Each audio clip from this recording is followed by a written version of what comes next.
Bismillahirrahmanirrahim. Assalamualaikum warahmatullahi wabarakatuh.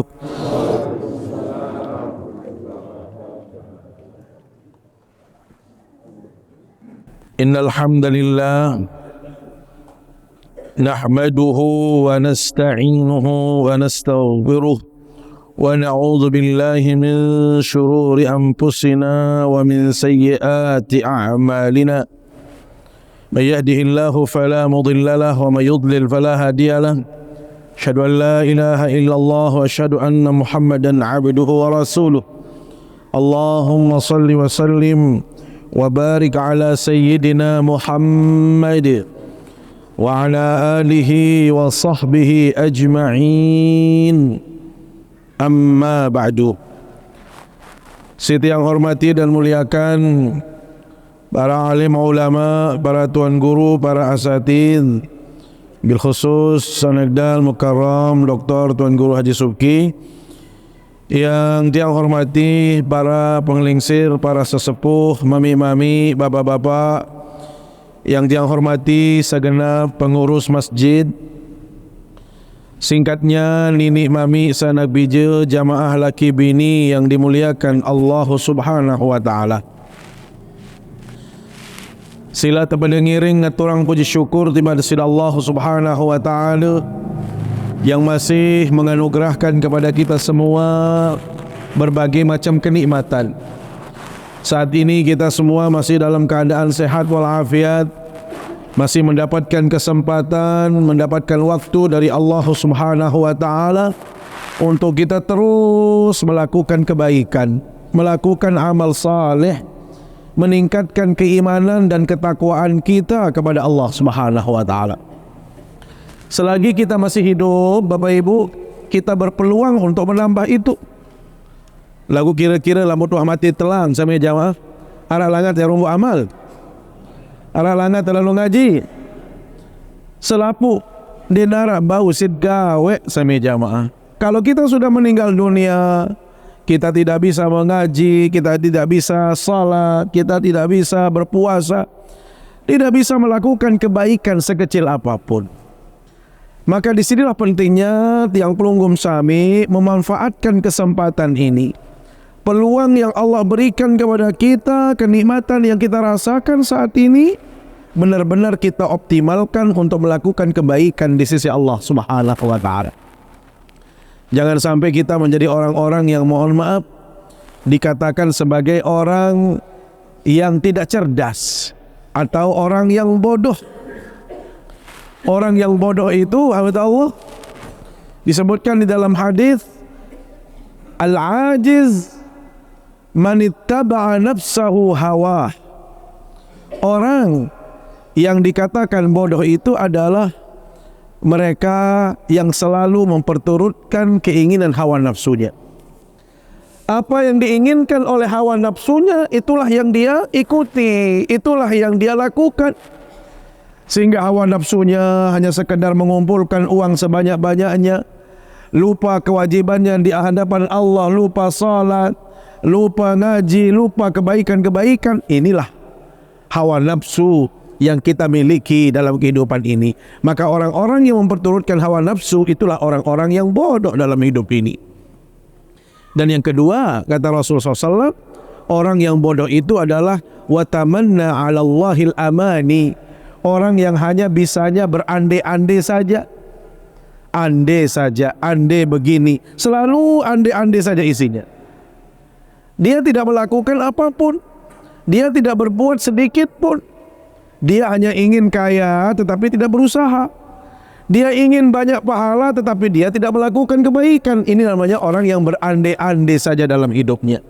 Maka mudah-mudahan kita dijauhkan oleh Allah Subhanahu wa taala dari sifat orang-orang yang tidak benar, orang-orang yang bodoh, yaitu orang-orang yang mengikuti hawa nafsu dan selalu berandai-andai dalam hidupnya. Salawat serta salam selalu kita sampaikan ke hadapan baginda Rasulullah sallallahu alaihi wasallam, panutan kita, teladan kita dalam semua sisi kehidupan. termasuk bagaimana kita harus beribadah, bagaimana kita menjaga akidah, bagaimana kita bermuamalah. Semua itu sudah ada tuntunannya dari Rasul sallallahu alaihi wasallam. Bila mana kita meneladani beliau, mencontoh beliau, maka insyaallah kita semua akan mendapatkan syafaatnya di hari kiamat kelak. Amin ya rabbal alamin. Bapak Ibu jamaah yang dimuliakan Allah Subhanahu wa taala, pembahasan kita pada malam hari ini masih berkaitan dengan bab al-iqtisad fil ibadah fit ta'at. Bab yang berbicara tentang keseimbangan di dalam ketaatan. Seimbang di dalam melakukan kegiatan kita, di dalam menjalani kehidupan ini. Hadis yang akan kita kaji adalah yang diriwayatkan dari Abi Muhammad Abdullah bin Amr ibn al-As radhiyallahu anhuma. قال أخبر النبي صلى الله عليه وسلم أني أقول. Ada orang yang menceritakan kepada baginda Nabi sallallahu alaihi wasallam tentang apa yang saya katakan, kata Abdullah bin Amr ibn al-As. Jadi yang bercerita ini adalah, atau yang meriwayatkan hadis ini adalah Abdullah bin Amr ibn al-As, yang di mana ada orang yang bercerita kepada Nabi tentang baginda, tentang beliau, tentang Amr ibn al-As, Abdullah bin Amr ibn al-As. Saya mengatakan, anni aqul, saya mengatakan, kata beliau, wallahi la asuman nahar wa la aquman al-lail ma ishtu. Dia pernah berbicara, Abdullah bin Amr bin al-As, bersumpah, demi Allah, saya akan berpuasa di siang hari. Selama siang hari saya akan berpuasa, dan malam hari saya bersumpah untuk terus bangun malam. Subhanallah, kalau kita melihat sumpahnya bagus apa tidak? Bagus, subhanallah. Allah bersumpah adin saat terus puasa bilang jeluk. Bersumpah adin saat terus qiyamul lail setiap malam. Kita tahu Allah, puasa dan salat malam ini adalah min afdalil ibadat, ibadah yang sangat utama. Sampai-sampai Rasul sallallahu alaihi wasallam dalam konteks berpuasa, nih di dalam kaitannya dengan puasa Muharram, Rasul SAW katakan, afdalus siyam ba'dal maktubah ay ba'da Ramadan. Sebaik-baik puasa setelah puasa Ramadan adalah saum syahrillah al-Muharram, berpuasa di bulan yang disebut dengan Muharram. Jadi bulan Muharram ini kata Allah adalah bulan yang sangat baik untuk berpuasa, bulan yang sangat diutamakan untuk berpuasa, dianjurkan. Bahkan kalau kita mampu, ya silakan aja berpuasa sebanyak-banyaknya. Ya, kalau bisa setiap hari juga masih boleh, karena berlaku kekhususan bulan haramnya. Tetapi kalau kita tidak mampu, kata Allah, ada waktu-waktu yang tertentu yang dianjurkan oleh baginda Nabi SAW, termasuk kaitannya dengan hadis ini. Wa afdalus salah ba'dal maktubah salatul lail, termasuk salat yang paling baik setelah kita melaksanakan salat fardu itu adalah qiyamul lail, salat yang dilakukan malam hari. Maka tahajud itu adalah merupakan ibadah yang sangat mulia, ibadah yang sangat utama setelah kita melaksanakan salat fardu. Nah, dari situlah Allah, Abdullah bin Amr bin al-As itu bersumpah, demi Allah, saya akan berpuasa di siang hari dan saya akan bangun malam setiap malam selama saya masih hidup. Ma'ishtu, selama saya masih hidup. Faqala Rasulullah sallallahu alaihi wasallam, maka di saat beliau bertemu dengan baginda Nabi, karena baginda Nabi pernah diceritakan oleh orang-orang tentang sumpah itu, tentang janji beliau, maka suatu ketika beliau bertemu dengan baginda Nabi SAW. Dalam perjumpaan itu Nabi pesan Nabi, antal ladzi taqulu dzalik. Abdullah bin Amr bin As, sida sakena dirim sa bersumpah yang tuis ke malam kanca puasa setiap jeluk. Itu Rasul SAW konfirmasi kepada Abdullah bin As. Faqultu lahu, qad qultuhu bi abi anta wa ummi ya Rasulullah. Ya, saya pernah mengatakan itu dan saya bersumpah juga dengan nama ibu bapak saya ya Rasulullah. Saya bersumpah untuk melakukan itu. Soalnya sumpahan sama jamaah. Bagus sumpahnya. Maka baginda Nabi sallallahu alaihi wasallam membahas Nabi, fa innaka la tastati'u dzalik. Saya, kata Rasul SAW, meyakini sesungguhnya kamu tidak akan mampu melakukan itu. Tidak akan mampu Anda menunaikan sumpah itu. Janji kamu itu berat. Ya, saya khawatir kamu tidak akan mampu atau bisa melakukan sumpah itu. Maka yang paling baik, kata Rasul sallallahu alaihi wasallam, Bapak Ibu, fasum wa aftir. Lebih baik kamu puasa, kemudian berhenti puasa, kamu seharian puasa, sehari tidak. Terus seperti itu. Jadi jangan kamu bersumpah. Padahal tadi kita katakan oleh Allah, puasa itu sangat baik sekali. Puasa itu ibadah yang sangat mulia. Tetapi Rasul SAW justru melarang sahabatnya untuk melakukan puasa yang terus-menerus. Maka beliau katakan, fasum waftur atau waftir, ya, puasalah kamu dan berbukalah kamu. Wanam waqum. Semeluan juga kamu kalau malam hari tidur. Kalau ada waktunya Anda bangun dari tidurmu dan jangan pakai sumpah seperti yang disebutkan tadi. Wasum minasyahri thalathata ayyam. Kalau bisa puasa, kata Rasul SAW, Anda ambil 3 kali saja dalam sebulan. Ini berbicara tentang sunnah-sunnah di dalam puasa atau puasa-puasa sunnah. Jadi dianjurkan sahabat tadi untuk puasa 3 kali di dalam sebulan, yaitu yang disebut dengan ayyamul bidh. Ya, 13, 14, 15 setiap bulannya. Itu justru yang disuruh, yang diperintahkan oleh baginda Rasulullah SAW. Kenapa? Fa innal hasanata bi asyri amsalha. Karena di dalam Islam, Bapak Ibu, setiap kebaikan yang Bapak Ibu lakukan, apapun itu, hari ini misalnya berapa kali kebaikan yang sudah kita lakukan. Mulai kita bangun tidur tadi, setelah kita sholat subuh, mungkin di saat kita jalan-jalan subuh bertemu dengan orang, kita salaman, kemudian kita mungkin saling tegur sapa dengan sahabat atau orang lain, kita bertanyakan tentang kesehatan. Itu semuanya adalah kebaikan-kebaikan.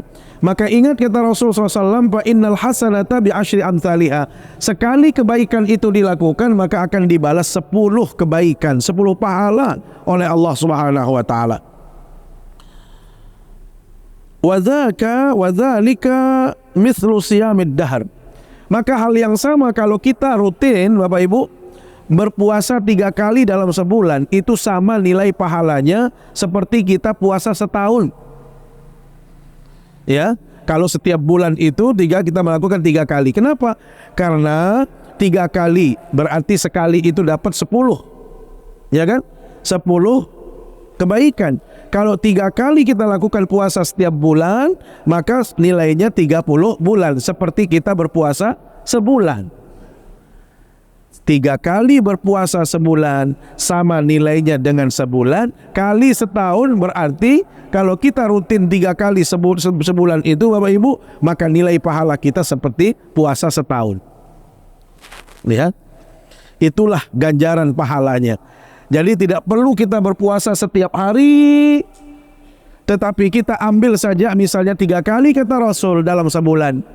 Bapak Ibu, konsisten istiqomah 3 kali dalam sebulan, 13, 14, 15, itu pahalanya kalau 3 kali sebulan berarti sama nilainya dengan kita berpuasa sebulan. Kalau kita melakukannya selama setahun, maka bayangkan nilai pahalanya seperti orang berpuasa sepanjang tahun. Inilah Islam, rahmatullah, yang selalu memberikan nilai kebaikan yang berlipat ganda. Maka sebenarnya tidak ada alasan untuk kita malas melakukan kebaikan sekecil apapun. Apalagi saat ini, mohon maaf, saat ini kita berada di bulan Muharram. Kalau toh misalnya tadi terlewatkan puasa Asyura, nggak ada masalah, silahkan. Tetapi masih ada peluang. Ya, besok ini 11. Karena kita tidak melakukannya dari Asyura, berarti jangan melakukan 11. Nggih?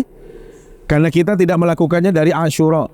Jadi kalau idealnya sebenarnya puasa di bulan Muharram ini mulai tanggal 9, 10, 11. Itu ideal. Itu paling baik. Kalau tidak bisa, ya sekali saja di Asyura. Tapi akan lebih baik kalau kita tambah dengan sebelumnya atau sesudahnya. Maka yang tadi tidak berpuasa di tanggal 10, jangan berpuasa besok. Ya, karena tidak ada rentetannya, tidak ada gandengannya. Maka kapan dia berpuasa? Tunggu tanggal 13. Berarti kalau besok ini hari Rabu 11, Kamis 12. Maka 13 itu datangnya Jumat. Boleh nggak berpuasa di hari Jumat? Boleh. Alasannya tadi kita berpuasa ayyamul bid. Niatnya adalah kita berpuasa ayyam al-bid. Jangan sampai kita hanya berpuasa hari Jumat saja. Nah, itu yang tidak boleh. Ya, jadi ifradus siyam yaumal jum'ah itu yang tidak boleh. Kalau hanya sendiri, ayyamul bid, nggih. Saya berpuasa ayyamul bid atau saya berpuasa besok sudah selesai, nggak ada masalah. Yang penting gandengannya 3 kali, 3 hari. 13, 14, 15.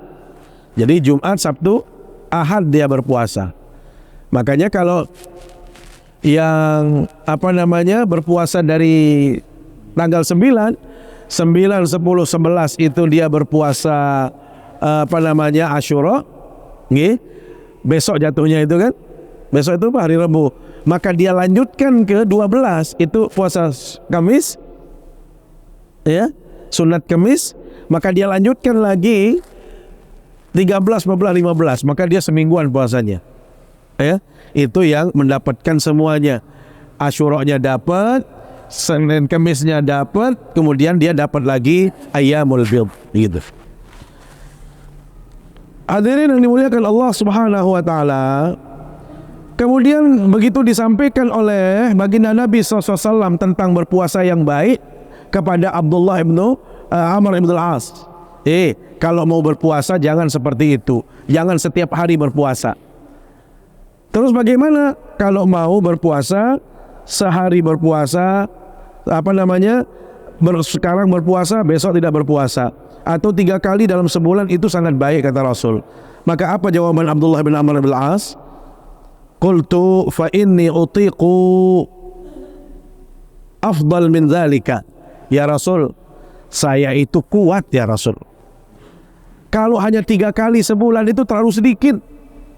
Saya ini kuat sekali, ahli puasa, sehingga kecil sekali bagi saya kalau itu. Maka apa jawab Rasulullah SAW? Fasum yauman waftur yaumain.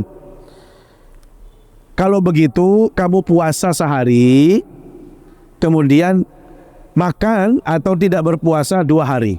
Jadi sehari puasa, 2 hari tidak. Jadi bilang setiap sehari berpuasa, libur 2 hari. Begitu caranya kata Rasul. Jadi waftur yaumain, Anda berbuka 2 hari. Qultu fa inni utiqu afdal min dzalik. Saya ini masih kuat ya Rasul. Kalau itu terlalu kecil bagi saya. Kira-kira ada yang seperti ini di sini? Sabergaan tan ke teman-teman puasa doang. Aran. Ya? Di mana arah nggih? Di mana arah saingan berarti Abdullah ibn Amr bin al-As. Alhamdulillah. Kalau begitu ya Rasul, saya masih kuat. Maka apa kata Rasulullah SAW? Fasum yauman waftur yauman fadzalika siyamu Daud. Kalau Anda masih kuat kata Rasul, maka berpuasalah sehari dan berbukalah sehari. Terus seperti itu, dan itulah yang dilakukan dengan istilah puasanya Nabi Daud alaihissalam. Wa huwa a'dalus siyam. Itulah puasa yang paling moderat, yang paling bagus lah kira-kira. Istilahnya itu adal, itu yang lebih baik. Artinya Anda tidak berat, tetapi Anda juga tidak hilang daripada kebaikannya. Itu maknanya. Jadi itu lebih baik. Maka inilah jawaban bagi Nabi SAW. Wa fi riwayatin, Dalam riwayat yang lain disebutkan la afdal min dzalik. Bahkan tidak ada yang lebih baik lagi daripada puasanya Nabi Daud alaihissalam. Jadi kalau Bapak Ibu mau berpuasa, kalau masih kuat berpuasa, maka yang paling baik itu adalah puasanya Nabiullah Daud alaihissalam, di samping memang ada sunnah-sunnah yang lain. Tadi disebutkan di dalam hadis Rasulullah SAW, kalau kita terbiasa Senin Kemis, silahkan bisa melakukan Senin Kemis. Kalau kita tidak bisa juga Senin Kemis, maka yang paling baik bagi mereka yang tidak bisa itu adalah 3 kali dalam sebulan. Kalaupun tidak bisa, ya Allah, maka sebenarnya sekali dalam sebulan juga boleh. Ya, jadi sekali dalam sebulan kalau nggak bisa sama sekali. Ya, kalau nggak bisa sekali sebulan ya jangan puasa. Nggak ada masalah. Namanya juga sunnah, namanya juga sunnah. Tetapi alangkah baiknya, karena mohon maaf, kalau kita terbiasa berpuasa sunnah itu nilai kebaikannya sangat besar sekali.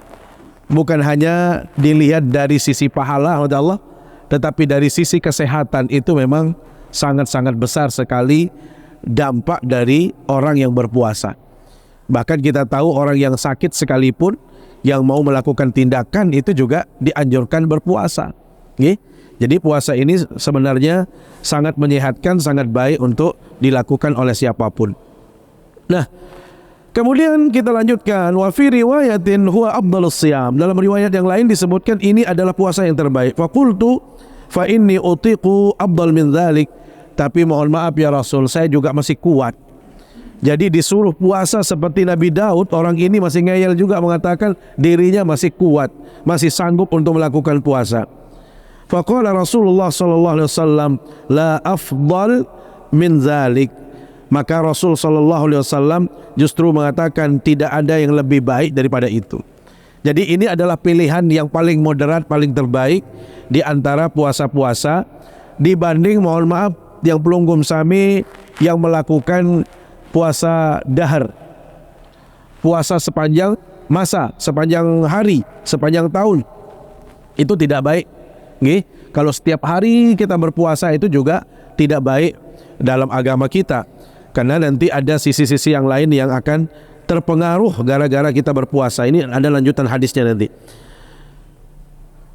Wala an akuna qabiltu salasata ayyam allati qala Rasulullah SAW. Sehingga terakhir saya menerima atau saya menyanggupi, kata Abdullah bin Amr, yang menyebutkan bahwasanya berpuasa 3 kali dalam sebulan itu adalah ahabbu ilayya min ahli wa mali. Ini lebih baik bagi saya dan inilah yang saya lakukan. Bahkan itu prioritas dibanding dengan yang lain-lain. Apakah itu dibanding dengan harta keturunan saya? Saking dia cinta dengan 3 kali dalam sebulan itu berpuasa, maka beliau tidak pernah meninggalkan yang namanya berpuasa 3 kali dalam sebulan. Wa fi riwayatin alam ukhbir annaka tasumun nahar wa taqumul lail. Bukankah engkau pernah diceritakan bahwasanya kamu ini ahlinya puasa sepanjang hari dan bangun malam setiap malamnya? Qultu bala ya Rasulullah, qal fala taf'al. Maka di saat beliau sahabat ini bertemu dengan baginda Nabi SAW, orang ini dikatakan oleh Rasulullah SAW, la taf'al, jangan melakukan seperti itu. Jadi walaupun baik, alhamdulillah Allah, bahwasanya walaupun itu baik, tetapi tidak baik juga untuk kita lakukan setiap waktu, setiap saat. Padahal ini kaitannya dengan ibadah. Fala taf'al sum waftir. Jangan melakukan itu, puasa dan hendaklah Anda berbuka. Nam waqum, tidurlah Anda dan Anda juga bangun daripada untuk malamnya. Fa inna jasadaka 'alaika haqqo, fa inna li jasadika 'alaika haqqo. Ingat kata Rasul SAW, Bapak Ibu, walaupun kebaikan yang kita lakukan, walaupun dalam pandangan kita itu baik dan kita mampu melakukannya, tetapi secara kasat mata segala sesuatu dalam hidup ini ada haknya, ada hak-haknya. Maka Rasulullah SAW katakan apa? Li jasadika alaika haqqan. Badan kita ini punya hak. Bapak Ibu, badan ini kan punya hak. Mata juga punya hak, telinga punya hak, ya. Badan kita semuanya punya hak. Artinya apa? Kalau semuanya kita lakukan sunnah-sunnah itu secara utuh, maka yang dikhawatirkan adalah hak-hak badan itu yang diabaikan. Hak untuk istirahat, hak untuk tenang, hak untuk merasakan kenikmatan, kenyamanan, itu kan penting. Taruhlah misalnya seperti yang kita jelaskan pertemuan sebelumnya. Seperti contoh Abu Darda yang berpuasa terus, sehingga ada tamunya sendiri yang datang pun dia berpuasa. Walhasil dia tidak berpuasa karena menghargai tamunya dan juga dia harus menjaga kesehatannya. Jadi Bapak Ibu yang dimuliakan Allah SWT, kebaikan apapun itu, walaupun itu bagus, walaupun itu dianjurkan, tetap kita harus melakukannya dengan jalan moderat atau pertengahan. Jangan sampai kita mengabaikan sisi-sisi yang lain. Misal, lamun dia puasa terus, sementara ele gobok, mohon maaf, ia luwe acara arak arwah, kan? Arwah kelema, arwah kebian, arak doang. Apalagi tak jadi kaling. Wah baru tak tahu puasa lah tak jadi kaling menu ke julu. Dende yang sabatur kena dende wah undang kaling enu ni. Kami ya puasa lu tu. Dende sabar menu. Nggih, jadi den bagus. Atau dende undang mami dia ni. Kami aduh dia jadi kulu.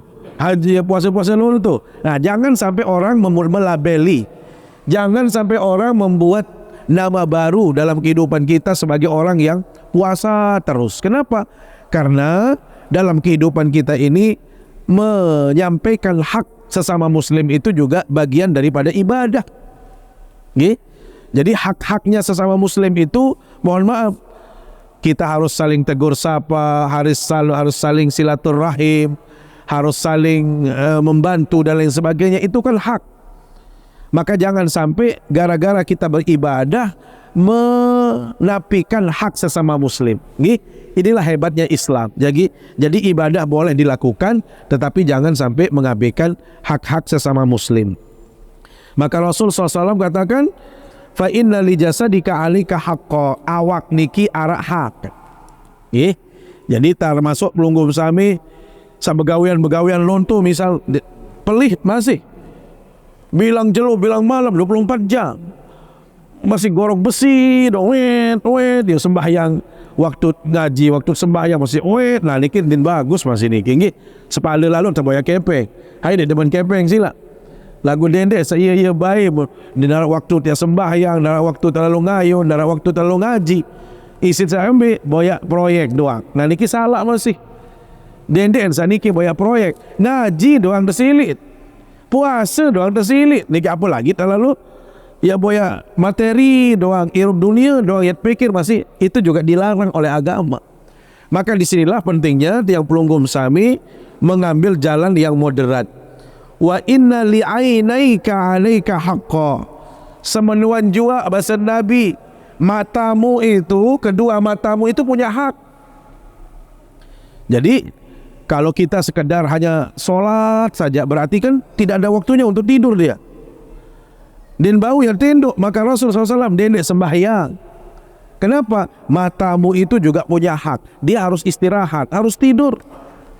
Ya, termasuk badan ini karena dia punya hak, maka jangan berpuasa terus.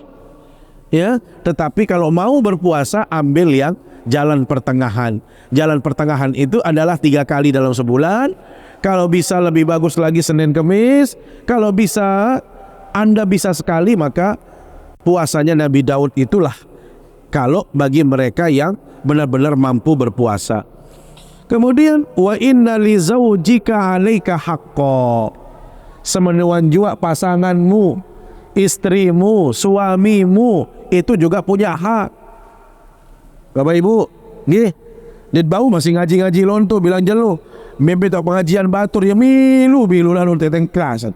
Semama di dua rungut. Memlai ibu nak lu ngaji jauh ke bulan mun jauh jaja ampun talu epin balik mai rungun haluran benito ni nanti kanggo masih tersilim ngaji dong puruk niki Nggih, jadi hanya alasan ngaji saja perempuan juga tidak boleh. Jangankan ngaji, puasa bagi perempuan ibu-ibu, yang puasa sunat. Puasa sunat bagi perempuan harus izin kepada suaminya. Nah, ngizin. Bapak lemak puasa berembih. Enggak puasa. Ane puasa berhari ane puasa. Luan puasa. Arah jadi antul lemak menurut kan? Bagus menurut kan? Jadi saling tolong maksud. Lagu lamun semamung ke nenek puasa. Nggih.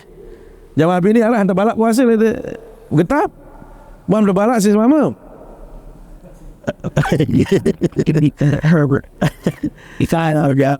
Nggih, perlu kalau memang diperlukan. Nggih. Artinya harus izin. Intinya harus izin. Kenapa? Karena pasangan itu terutama istri, mohon maaf, bukan suami. Ya, tetapi mohon maaf, suami juga tidak boleh egois. Tiang termasuk yang paling dia paling teliti sekali. Sangat-sangat napiaran. Tiang termasuk orang yang perhatian. Jadi jangan sampai dalam hadis itu selalu perempuan jadi objek, seolah-olah perempuan saja yang paling bermasalah atau laki-laki yang paling benar. Itu salah juga. Ambil contoh. Lu kita tiang doang meniki kemokoh masih dik semel. Macam mentah niki olahraga puasa. Dendek senina doang musuh ada masa engas beside, ada masa solah entah. Lagu ni kemokoh berkebele dream. Nian dek rogo diri jadi dengan mama. Senina doang musuh engas. Bunia jadi engas. Lah ini pelik. Ada senina sehat, semama masih sehat. Mulia jadi semamu jauh paling kanggun macam-macam. Ini kanggu sama jamaah. Karena ini harus ada keseimbangan. Karena dalam Islam itu disebut azwaj. Azwaj itu artinya pasangan. Nggih? Jadi, tapi dalam hal tadi mohon maaf, puasa tentu sangat tergantung kondisi. Nggih? Kalau suaminya mohon maaf lumpuh misal, lumpuh selama ane puasa beloan boleh nggih. Ini dia puasa belum. Kamu lumpuh. Uniki kan ini artinya tidak perlu harus izin karena kondisi. Tapi kalau mohon maaf suaminya memang dia segar dan lain sebagainya, dia harus minta izin supaya saya berpuasa, supaya jangan sampai ada masalah. Ini. Dan yang paling penting adalah perempuan juga punya hak. Ya. Apalagi sekarang ini kalau pelunggum sami terlalu kadang-kadang kebablasan. Sekedi-kedi kalau di pengadilan agama paling banyak yang menuntut cerai itu perempuan. Ya kalinya, terutama kaitannya dengan judi online. Nah, kalau itu boleh hukumnya selama laga perempuan itu, mohon maaf, selama laki-laki itu tidak menunaikan haknya. Ya, kewajibannya mohon maaf. Kewajibannya dia tidak tunaikan, maka perempuan masih ada ruang kebolehan untuk minta mencari jalan tengah, ya. Tetapi kalau sekedar kemauan dia saja untuk menceraikan suami itu tidak boleh. Ya, tidak boleh istri dengan semena-mena untuk menceraikan suami. Hal yang sama juga suami. Suami juga tidak boleh semena-mena. Mentang-mentang dia yang menjadi pemegang kekuasaan perceraian, maka dia semau-maunya melakukan tindakan kepada perempuan juga tidak boleh. Kecuali ada alasan-alasan yang prinsip. Niki sama jamaah. Jadi di dalam hadis ini disebutkan bahwasanya pasangan Anda itu punya hak, termasuk tetangga juga punya hak. Kemudian semua kita ini punya hak. Maka hendaklah setiap yang punya hak itu ditunaikan sesuai dengan hak-haknya. Inilah yang paling penting dalam agama kita. Allah, tunaikan segala sesuatu sesuai dengan peruntukannya dan hak-haknya. Solat boleh dilakukan, tetapi jangan solat itu menjadikan kita misalnya sakit atau lemah, maka boleh kita menyelesaikan. Terutama solat sunnah, ya, karena kita berbicara tentang puasa sunnah dan solat-solat sunnah. Mudah-mudahan apa yang kita sampaikan ini dari pengalaman sahabat ini bisa menjadi pelajaran bagi kita semua untuk kita bisa mengambilnya. Kalau syukur-syukur bisa kita mempraktikannya, tapi kalau kita tidak bisa pun paling tidak ada bayangan kita, ada gambaran bahwasanya agama ini tidak ada unsur pemaksaan dalam segala sesuatu. Demikian yang dapat yang sampaikan. Terima kasih atas segala perhatiannya. Mohon maaf bila ada yang kurang tepat. Mari kita sama-sama bermunajat, berdoa kepada Allah Subhanahu wa taala. A'udzubillahi minasyaitonir rajim. Bismillahirrahmanirrahim. Alhamdulillahirabbil alamin. Wassalatu wassalamu ala asyrafil anbiya'i wal mursalin wa ala alihi washabihi ajma'in. Allahumma inna nas'aluka ilman nafi'a wa 'amalan mutaqabbala wa rizqan halalan thayyiban wasi'an fid din wad dunya wal akhirah. Allahumma rabbana zalamna anfusana wa illam taghfir lana wa tarhamna lanakunanna minal khasirin. Rabbana hab lana min azwajina wa dhurriyyatina qurrata a'yun waj'alna lil muttaqina imama. Rabbana atina fid dunya hasanah wa fil akhirati hasanah wa qina adzaban nar. Wa sallallahu ala sayyidina Muhammad wa ala alihi wa sahbihi ajma'in. Subhana rabbika rabbil izzati amma yasifun wa salamun ala mursalin walhamdulillahi rabbil alamin. Subhanakallahumma bihamdika asyhadu an la ilaha illa anta astaghfiruka wa atubu ilaik. Wassalamu alaikum warahmatullahi wabarakatuh.